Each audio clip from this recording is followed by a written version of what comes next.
নীল ষষ্ঠী, সারাদিন উপোসের পর চটজলদি কী করা যায় দেখি চলুন। কালো জিরে শুকনো লঙ্কা ফোড়নে দিলাম আলু। আলুটা যাতে তাড়াতাড়ি সিদ্ধ হয়ে যায় সামান্য নুন দিলাম। এবার দিলাম কুচো করে কাটা টমেটো, কাঁচা লঙ্কা, দিলাম ঝিঙে। নাড়াচাড়া করে একটু 5 মিনিট ঢেকে দিয়েছিলাম, ঝিঙের থেকে পুরো জলটা বেরিয়ে গেছে। এবার দিলাম হলুদ, ধনের গুঁড়ো, জিরের গুঁড়ো, কাশ্মীরি রেড চিলি পাউডার। দিলাম সামান্য চিনি। নিরামিষ তরকারিতে আমি একটু চিনির ব্যবহার করি, আপনারা নাও দিতে পারেন।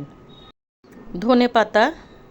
খুব ভালো করে নাড়াচাড়া করে স্লো ফায়ার করে 10 মিনিট আমি ঢেকে দিয়েছিলাম। সবজিটাকে আরেকটু টেস্টি বানানোর জন্য আমি একটা গোটা আলু সিদ্ধ এর মধ্যে দিয়ে দিয়েছি। সবজিটাতে আমি কোনো রকম জল ব্যবহার করিনি, ঝিঙের জলেই সব সিদ্ধ হয়ে গেছে।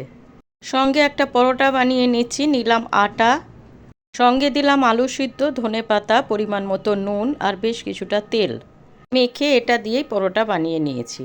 আর এই শরবতটা আমার মেয়ে বানিয়ে দিয়েছে। এর মধ্যে আছে বিট, আপেল, আঙুর, পাতিলেবুর রস, চিনি, সামান্য নুন।